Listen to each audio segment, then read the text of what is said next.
ഈ പാർക്കിൻസൺസ് രോഗത്തിൻ്റെ തീവ്രത കുറയ്ക്കാനായി നമ്മെ ഏറെ സഹായിക്കുന്ന ചില ആക്ടിവിറ്റീസിനെ പറ്റി വായിക്കാനിടയായത്. അതിനെപ്പറ്റി ഇങ്ങനെ പറയുന്നു: നാം നമ്മുടെ കൂടെയുള്ള ആളുകളെ അംഗീകരിക്കാനും പ്രോത്സാഹിപ്പിക്കാനും ശ്രമിച്ചാൽ, അവരെ ഉയർത്തിക്കൊണ്ടുവരാൻ ശ്രമിച്ചാൽ, ഏതൊരു ചെറിയ കാര്യത്തിനും സന്തോഷവും അതെടുത്തു പറഞ്ഞ് അവരെ സന്തോഷിപ്പിക്കാനും നാം ശ്രമിച്ചാൽ പാർക്കിൻസൺസ് രോഗത്തിൻ്റെ തീവ്രത കുറച്ചൊന്ന് കുറഞ്ഞു കിട്ടും. അതുപോലെ തന്നെ ഈ രോഗം വരാതിരിക്കാൻ വേണ്ടിയും നാം ജീവിതത്തിൽ കൈക്കൊള്ളേണ്ട നിലപാടുകളെ പറ്റിയാണ് പറയുന്നത്. സാധാരണ പാശ്ചാത്യ രാജ്യങ്ങളിലെല്ലാം എന്ത് ചെയ്താലും അവർ thank you, so happy for you എന്നൊക്കെ പറയുകയും വെൽ ഡൺ, വളരെ നന്നായിരുന്നു, നന്നായിട്ടുണ്ടായിരുന്നു എന്ന് പറയുകയും ചെയ്യും.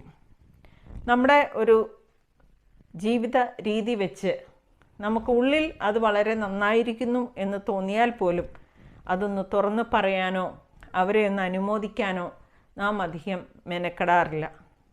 എന്നാൽ ഇങ്ങനെ ചെയ്യുന്നത് ഒരു സാമാന്യ മര്യാദയാണെന്നും നല്ല ഒരു രീതിയാണെന്നും മാത്രമല്ല, ഇതുപോലെയുള്ള അസുഖങ്ങളെ തടയുവാനും ഈ രീതിയിലുള്ള കാര്യങ്ങൾക്ക് സാധിക്കും. ഒപ്പം തന്നെ അതിൽ പറഞ്ഞിരുന്നു, സിറോട്ടോണിൻ എന്ന് പറയുന്ന ഒരു ഹോർമോണിൻ്റെ ഉൽപ്പാദനം നാം മറ്റുള്ളവരെ അംഗീകരിക്കുകയും ഉൾക്കൊള്ളുകയും ഉൾപ്പെടുത്തുകയും ചെയ്യുമ്പോൾ കൂടുതലായി നമ്മളിൽ ഉണ്ടാകുന്നത് പാർക്കിൻസൺസ് പോലെയുള്ള രോഗങ്ങളെ തടയാൻ സഹായിക്കും.